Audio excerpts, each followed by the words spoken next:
Students, RS study circle में आपका स्वागत है। आरएस का जो नोटिफिकेशन आया है उसमें आपके कितने पद है, क्या योग्यता होनी चाहिए, सारी चीज़ पर अपन विस्तृत रूप से इस क्लास में चर्चा करेंगे। फिर आपको दिसंबर तक की प्रीलिम्स की क्या रणनीति अपनानी चाहिए, किन सब्जेक्ट पर ध्यान देना चाहिए और कौन सी बुक्स पढ़नी चाहिए, इन सब चीज़ों को लेकर हम इस क्लास में आए हैं आपके। ठीक है, सबसे पहले जो आपकी ये विज्ञप्ति आई है आपके उसमें 733 पद दिए हुए हैं, जिसमें से आपके राज्य सेवा स्टेट सर्विस के आपके 346 है और आपके अधीनस्थ सेवाओं के जो है वो 387 पद है आपके। ये जो 346 पद है उसमें से आपके 28 पद है वो एसडीएम के है, जिसको अपन आरएएस कहते हैं। राजस्थान पुलिस सर्विस जिसको आरपीएस कहते हैं अपन, डीवाईएसपी बनते हैं, वो आपके 50 पद है। राजस्थान लेखा सेवा अकाउंट ऑफिसर बनते हैं आपके, उसमें 109 है। कोऑपरेटिव सर्विस जो स्टेट सर्विस की उसमें 12 पद है। राजस्थान नियोजन सेवा के 3 है। इस बार कारागार सेवा का एक भी पद नहीं है आपके। उद्योग सेवा के 2 पद है और राज्य बीमा सेवा के 3 पद है। और राजस्थान वाणिज्य कर सेवा जो पहले एससीटीओ के नाम से आपके जानी जाती थी, ठीक है, उसके जो पद है वो आपके 59 है। राजस्थान खाद्य व नागरिक रसद सेवा जो है डीएसओ का जो पद है आपके उसमें 7 पद है। पर्यटन सेवा के 0 है। इसी तरह डीटीओ के पद इस बार सिर्फ आपके 2 दिए हैं। आपके इसी आईसीडीएस के 13 पद है। देवस्थान के नहीं है। ग्रामीण विकास सेवा जिसको बीडीओ कहते हैं, इसके आपके पद है 40। फिर इसी तरीके से राजस्थान महिला विकास सेवा के 0 पद है। श्रम कल्याण सेवा के 2 और राजस्थान आबकारी सेवा जो सामान्य शाखा है उसके इस बार कोई पद नहीं है, नए प्रिवेंटिव ऑफिसर के पद रखे हैं आपके। राजस्थान अल्पसंख्यक मामलात सेवा के भी 0 है और राजस्थान राज्य कृषि सेवा जो मार्केटिंग ऑफिसर है आपके, विपणन अधिकारी, उसके 16 पद जो है वो आपके रखे गए हैं। अधीनस्थ सेवाओं में अगर अपन बात करें तो 387 पद है, जिसमें देवस्थान अधीनस्थ सेवा जो है उसके 11 पद है आपके और 2 पद है ये आपके ऐसे कैटेगरी के। इसी तरह सहकारिता के नॉन एसए में आपके एनएसए में है 41 और इसमें आपके एसए में है 2 और तहसीलदार सेवा के जो एक्चुअल पद है वो आपके ये है। तो लोग कह रहे थे तहसीलदार साथ नहीं होगी, अलग आएगी, ठीक है, तो ये नायब तहसीलदार ही है आपके और इसके पद 166 है जो इसी के साथ आपके रखे गए हैं। राजस्थान आबकारी अधीनस्थ सेवा के भी कोई पद नहीं है इस बार और नियोजन के भी नहीं है आपके, इनमें सब में 0 है आपके। फिर आपके राजस्थान खाद्य व नागरिक रसद अधीनस्थ सेवा के 17 पद है आपके। आईसीडीएस में 4 है आपके और बाकियों में जो है आपके 1 और इसी तरह के पद है। फिर राजस्थान सामाजिक न्याय व अधिकारिता अधीनस्थ सेवा में आपके सोशल सिक्योरिटी ऑफिसर के 42 पद है और फिर आपके इसी तरीके से सामाजिक न्याय व अधिकारिता अधीनस्थ सेवा के 14 पद है। बाकी 55 पद है वो है राजस्थान अधीनस्थ सेवा राज्य कृषि विपणन विभाग के आपके, मैक्सिमम पद जो है वो इसके है। और श्रम कल्याण अधीनस्थ सेवा के 8 पद है। तो कुल मिला के आप लोग जो है इस वैकेंसी में किन चीज़ों के प्रति ज़्यादा आकर्षित होंगे, जाना चाहेंगे, तो सहकारिता कोऑपरेटिव इंस्पेक्टर के ये पद तो इस पे लोग कम ही जाना चाहते हैं। तहसीलदार सेवा जो है यहाँ पे अकाउंट है, आरपीएस है, आरएएस ये तो है ही आपके। फिर आपके वाणिज्य कर सेवा जो है उसके अच्छे खासे पद है और बीडीओ के आपके बढ़िया पद दिए हुए हैं इसमें और मार्केटिंग ऑफिसर के, जिसके लिए लोग जो है आपके चॉइस में भरते हैं। तो ये सारी चीज़ें हैं। डीटीओ के जिला परिवहन अधिकारी के बहुत कम पद है इस बार भी आपके, क्योंकि ये तो एक तरह से जिला स्तर का पद है आपके, इसलिए बहुत कम आते हैं आपके। फिर यहाँ पे आपके क्या क्या है, किस तरीके से है, जो आपके अराजपत्रित कर्मचारी हेतु उनके रिजर्वेशन का क्या सिस्टम है आपके, ठीक है, कितना अनुभव है, ये सारी चीज़ें जो है इसमें आपके दी हुई है। जो बेसिक चीज़ें आप लोगों के काम की है वो आपके ये है, जिसमें आप लोगों को कि भाई क्या योग्यता होनी चाहिए, शैक्षणिक योग्यता आपकी क्या होनी चाहिए। तो इसमें यह है कि आपके व्यक्ति अगर फाइनल ईयर में अपियर हो रहा है, ठीक है ना, तो वो भी आपके इस परीक्षा में अपियर हो सकता है, ठीक है ना। अंतिम वर्ष की परीक्षा में सम्मिलित हो चुका है या सम्मिलित हो रहा है वाला व्यक्ति भी आवेदन करने के लिए पात्र होगा, किंतु उसे आयोग द्वारा आयोजित मुख्य परीक्षा से पहले आपको ग्रेजुएशन की डिग्री लेनी है, तब तक आपका रिजल्ट आ जाना चाहिए। इसी तरह आयु सीमा में आपके 1 जनवरी 25 को मांगी, तो अब एक का मतलब एक ही है यहाँ, ठीक है ना, 1 जनवरी 2025। अब इसमें एक दिन भी अगर कम है तो आप एलिजिबल नहीं हो आप। तो उस समय 21 वर्ष होने चाहिए और अधिकतम 40 वर्ष होने चाहिए। जो आपके नॉन गजेटेड कर्मचारी है उनके लिए आपके न्यूनतम 25 और अधिकतम जो है वो 45 वर्ष तक की तय की गई है आपके। तो ये आयु गणना जो है वो आपके एक 24 का आधार पहले पूर्व में 23 में जारी किया गया, तो उसमें ये रखा गया था।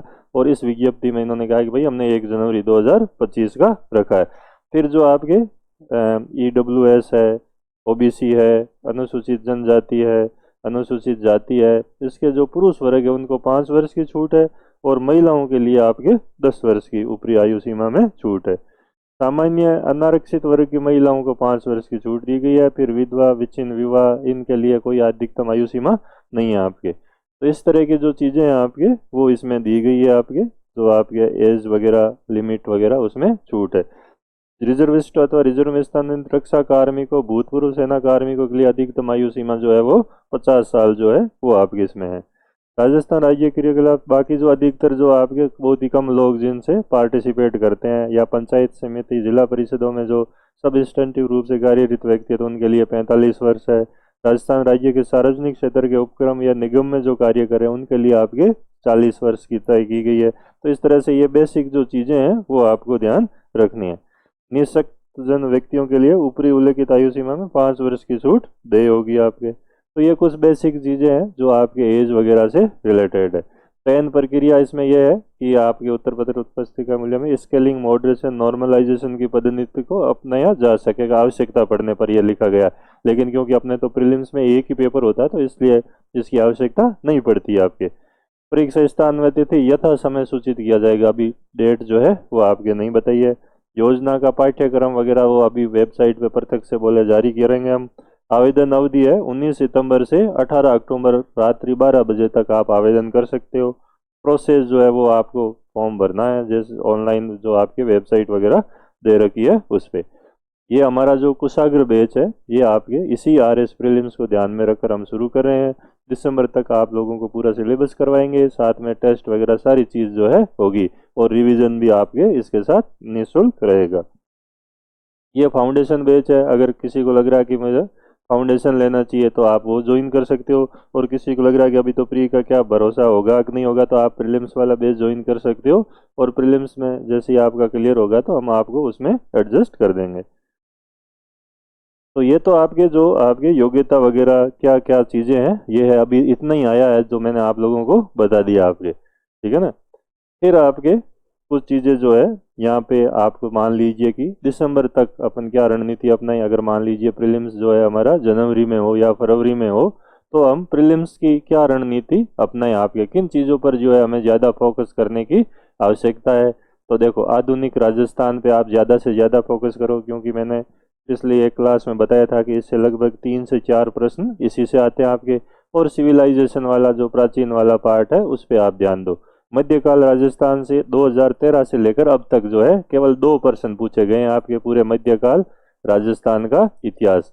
तो इस चीज़ को आप कम ध्यान दो तो आपके कोई नुकसान वाली बात नहीं है। आपके सिर्फ 2 प्रश्न जो है वो आपके इससे आते हैं। फिर इसी प्रकार जो है राजस्थान की कला संस्कृति पे आपको विशेष तौर से ध्यान देने की आवश्यकता है, क्योंकि 8 से 9 प्रश्न जो है वो आपके इसमें से आते हैं। और भारत में जो प्राचीन और मध्यकाल में अगर आपको अब लगता है कि मेरा राजनीतिक इतिहास पढ़ने की स्थिति में नहीं हूँ तो आप यहाँ पे कला संस्कृति, धर्म व दर्शन, साहित्य, इन पर जो है आप ध्यान दे सकते हो।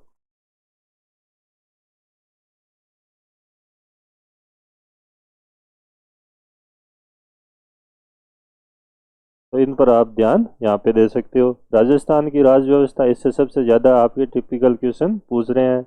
उनका जो है लेवल भी अलग होता है आपके, तो इस पर लेकिन इस पर ध्यान देने की ज़रूरत है, क्योंकि ज़्यादा क्वेश्चन इससे पूछे जा रहे हैं आपके, तो आपको इस पर विशेष तौर से ध्यान देने की ज़रूरत है।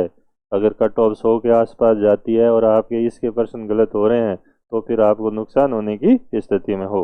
राजस्थान के इकोनॉमिक सर्वे बिल्कुल बेसिक पढ़ना आपको पूरे, जैसे इकोनॉमिक सर्वे है, ठीक है, इकोनॉमिक सर्वे आपके उसको आपको ऐसा इकोनॉमिक सर्वे इस तरीके से पढ़ना है कि आपका जो कंटेंट है वो लगभग जो है 40 से 50 पेज में ही सारा हो जाए आपके, जो हाथ से लिखे हुए नोट्स है। इससे ज़्यादा नहीं होना चाहिए, क्योंकि फिर तो पूरा सर्वे ही पढ़ रहे हो आप, तो फिर क्या क्या पढ़ोगे। तो आपके पास ये मसाला ये ऐसा होना चाहिए बिल्कुल कंसाइज कि इतने में आपकी सारी चीज़ें सिमट जाए और उसमें से प्रश्न आए आपके। समसामयिक की जो है, अब मान लीजिए कि जनवरी में एग्जाम होता है आपके, ये मानो अपन ये कि 2025 में, तो आपके 6 महीने पहले का करंट आपको पढ़ना है। यानी कि आप जुलाई से करंट पढ़ सकते हो, 2024 से। बस इतना ही आपको पढ़ने की आवश्यकता है, इससे पुराने करंट अफेयर्स को आपको पढ़ने की ज़रूरत नहीं है। मैथ्स आपकी कमज़ोर है, आप रीजनिंग पे ज़्यादा ध्यान दो, क्योंकि लगभग 20 से 22 प्रश्न आते हैं आपके मैथ्स और रीजनिंग के, और उसमें से 15 से 16 प्रश्न तो रीजनिंग के ही होते हैं, 4-5 क्वेश्चन ही होते हैं आपके मैथमेटिक्स के। तो आप रीजनिंग पर फोकस कर सकते हो, इसकी प्रैक्टिस कर सकते हो, तो इससे भी आपके अच्छे मार्क्स आने की संभावना रहेगी। भारत का भूगोल में आपको पर्टिकुलर जो है हमें यहाँ पे आपको पढ़ना है, पर्वत है, नदियाँ है, इनके बारे में बेसिक, कौन सी सहायक नदियाँ है, फिर आपके झीलें पढ़ लो, और खनिज वाला जो पोर्शन है उसको एक बार देख लो, जो फैक्चुअल चीज़ें हैं। इनसे लगभग 4 से 5 प्रश्न आपके पिछली बार भी पूछे थे, इस बार भी पूरी संभावना है। विश्व के पर्वत चोटियाँ वगैरह इनसे आपके पूछते हैं वर्ल्ड ज्योग्राफी में, और औद्योगिक प्रदेश वगैरह से हर साल जो है 1 या 2 क्वेश्चन आपके आते हैं, तो इन पर आपको ज़्यादा ध्यान देने की ज़रूरत है। भारत के संविधान में जो मुख्य बिंदु है उस पर आप ध्यान दो, पूरा संविधान आपको नहीं पढ़ना है। जिनसे फ्रीक्वेंटली जो पिछली बार क्वेश्चन पूछे गए हैं आपके, उन टॉपिक पर आपको ध्यान देने की ज़रूरत है। और आपके आधुनिक भारत में राष्ट्रीय आंदोलन पर आपको फोकस करना है। और वैसे भी आपके सिलेबस में तो 1800 के बाद का प्लासी बक्सर तो वो तो है ही नहीं, तो आप 1857 और उसके बाद वाला आप पढ़ लो, तो इसमें से आपके 3 से 4 क्वेश्चन मिलने की संभावना रहती है। और साइंस में जो है लाइफ साइंस, जैसे विटामिन है, बीमारियां, रोग कौन कौन से होते हैं आपके, ठीक है, ये बेसिक साइंस आपको थोड़ी बहुत देखनी है। यानी कि इस साइंस का भी मटेरियल आपके पास 8 से 10 पेज से ज़्यादा नहीं होना चाहिए बेसिक साइंस का, जिसमें से आपको लगभग 4 से 5 क्वेश्चन तो आराम से मिलेंगे। और बाकी जो साइंस टेक के करंट अफेयर्स में आते हैं वो आपको क्वेश्चन करने की ज़रूरत है। तो मेरे कहने का मतलब ये है, मैं ये कह रहा हूँ कि आप इन चीज़ों पर ज़्यादा जोर दे सकते हो। पढ़ना तो सारा ही है, लेकिन आपकी पढ़ाई में ये बिंदु जो है वो आपके सबसे ज़्यादा इम्पोर्टेंट है, सबसे ज़्यादा मायने रखते हैं। इन पर आप जितना ज़्यादा ध्यान दोगे, उतना ही आपकी जो सक्सेस रेट है प्रीलिम्स को क्लियर करने की, वो आपके बढ़ जाएगी। तो आपको ये बिल्कुल इन बिंदुओं पर ध्यान रखना है, ठीक है ना। आप अभी से ये अपने दिमाग में लेकर चलो, जब प्रीलिम्स का परीक्षा होगी तब अपन बात करेंगे इस पे, ठीक है ना। तो आप इनको बिल्कुल जो है एक तरीके से ये लगा लो आप अपने स्टडी रूम में कि भाई मुझे इन पर सबसे ज़्यादा ध्यान देने की ज़रूरत है। बाकी सिलेबस तो सारा कवर करना है, लेकिन इन मुद्दों पर मुझे बहुत ज़्यादा ध्यान देने की आवश्यकता है। पुस्तकें इसके लिए क्या है, तो देखो, भारत का इतिहास, विश्व और भारत का भूगोल, इनके लिए हमारी जेपी फाउंडेशन की पुस्तकें हैं। मार्केट में अवेलेबल नहीं है तो एप्लीकेशन पे जो है आपके ई बुक अवेलेबल है। आपको तो रीडिंग करनी है, कहीं से भी करो, उससे क्या फ़र्क पड़ता है। तो आप वो ई बुक जो है आप ले सकते हो। बिल्कुल ई बुक के पैसे भी बहुत कम रखे हुए हैं, शुरू से ही 55 रुपये, इससे ज़्यादा है भी नहीं। तो आप वो बुक पढ़ सकते हो, और इसमें जो है आपको सारा कंटेंट मिल जाएगा। तो आप 2-3 बार रिवीजन करोगे तो आपके काम बन जाएगा। जिन्होंने कोर्स परचेज कर रखा है या जो करेंगे, उनको इनकी ज़रूरत नहीं है, उनको हम क्लास में इतना लिखवा देंगे कि उनको और कोई चीज़ की ज़्यादा आवश्यकता पड़ेगी नहीं।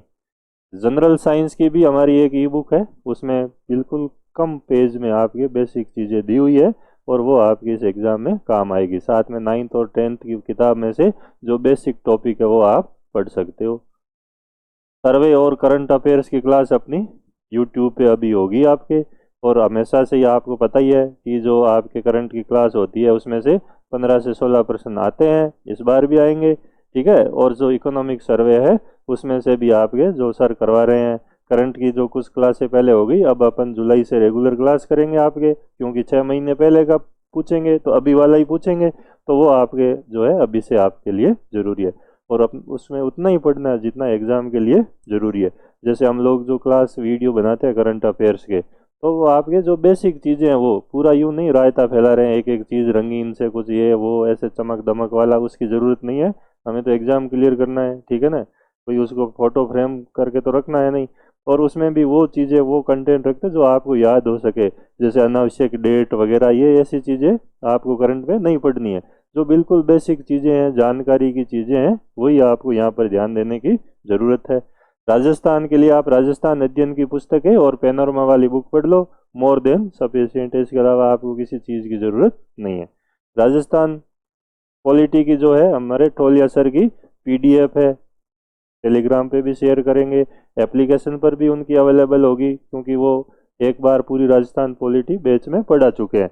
तो वो आपके लिए बेस्ट है। साथ में करंट से आप इसको अपडेट कर देना तो आपको कोई दिक्कत नहीं, वैसे सर खुद ही करवा देंगे। रीजनिंग के लिए सिलेबस के अनुसार अभ्यास करना है, उन्हीं टॉपिक पे ध्यान देना जो आपके सिलेबस में है, और इसमें जितनी ज़्यादा आप प्रैक्टिस करोगे उतना फ़ायदा। कोई भी बुक ले सकते हो इसके लिए। लक्ष्मीकांत से इंडियन पॉलिटी में आपके सिलेबस के टॉपिक देखने की आवश्यकता है, एक्स्ट्रा नहीं देखना है, जो सिलेबस में है और जिनसे ज़्यादा क्वेश्चन पूछते हैं, संविधान संशोधन है, राष्ट्रपति है, आयोग वगैरह है, उन पर आप थोड़ा सा ज़्यादा ध्यान देने की ज़रूरत है। तो ये बुक्स जो है आप यूज कर सकते हो अभी से इनके बारे में, ठीक है ना। और ये जो मैंने आप लोगों को जितने ही टॉपिक आपके बताए हैं उनमें यही आपके काम आएगी।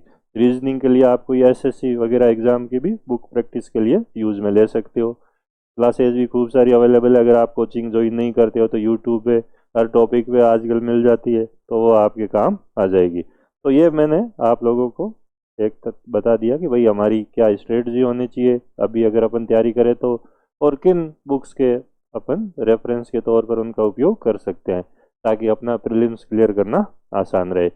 आप अगर मेंस पिछली बार के दिए हुए हो तो प्रीलिम्स पे आप इन चीज़ों पर ज़्यादा फोकस करो, साथ में अपनी मेंस की तैयारी भी करते रहो ताकि आपको आगे दिक्कत ना आए मेंस के टाइम, ठीक है ना। और जो व्यक्ति अभी प्रीलिम्स की तैयारी शुरू ही करेगा पहली बार आरएस की, या जिसने अभी 1-2 महीने पहले शुरू किया, तो उनको थोड़ा प्रीलिम्स पे ज़्यादा अभी फोकस करने की आवश्यकता है ताकि टाइम कम है तो उस हिसाब से वो इन चीज़ों को क्लियर कर सके। तो हम लोग आप लोगों के साथ है, हमारे ये 2 बैच है जिनसे बिल्कुल आप लोगों को बढ़िया तरीके से तैयारी कराएंगे।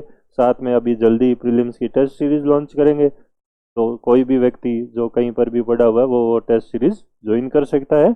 और वो टेस्ट सीरीज का जो लेवल है, मैंने हमेशा से इसी पे जोर दिया है कि उसका लेवल वैसे ही रहेगा जैसे आरपीएससी के एग्ज़ाम होते हैं, और आप टेस्ट सीरीज में जितने मार्क्स लेके आओगे उस लेवल के वहाँ पे आते हैं। ऐसे नहीं कि आपको खुश करने के लिए इजी क्वेश्चन दे दिए या बिना स्तर के सिलेबस के बाहर के प्रश्न दे दिए, वैसा नहीं होता है। एक स्टैंडर्ड होता है और उसमें आपके 100 नंबर से अगर 110 के बीच में आते हैं तो आप बिल्कुल अच्छी पोजीशन में आप आते हो, ठीक है। और जो है पेपर का जो स्टैंडर्ड होता है अपने टेस्ट सीरीज का, तो वो लगभग आपके हाई लेवल का थोड़ा रखते हैं ताकि हर तरह के प्रश्न आप उसको सॉल्व करने की आपकी अभ्यास में चीज़ें आए। जो आपको आता है वही अगर पूछ रहे हैं तो फिर टेस्ट सीरीज देने का फ़ायदा क्या है, ठीक है ना। तो वो आप लोगों को इन चीज़ों पर ध्यान देने की ज़रूरत है। तो ये मैंने आप लोगों को बता दिया। आपको विशेष तौर से ये ध्यान रखना है 19 सितंबर से फॉर्म फिलअप होंगे और 18 अक्टूबर को रात्रि को 12 बजे तक होंगे, क्योंकि पिछली बार कहीं जो है एक दिन बीत जाने के बाद पूछ रहे थे कि सर कब तक फॉर्म भरे जा रहे हैं। हालांकि होना जाना उनका वैसे भी नहीं है, लेकिन जो है आपको ये डेट बिल्कुल ध्यान रखनी है। तो मैंने आप लोगों को सारी चीज़ें बता दी, किस तरह से कौन कौन सी चीज़ें हैं, क्या पढ़ना है, क्या आपकी विज्ञप्ति है, कौन से पद है, किन पदों पर इस बार ज़्यादा पोस्ट निकली है, और आप कौन से अधिकारी बन सकते हो अगर ढंग से तैयारी करो तो उनमें से एक पद जो है वो आपका हो सकता है। ठीक है, धन्यवाद।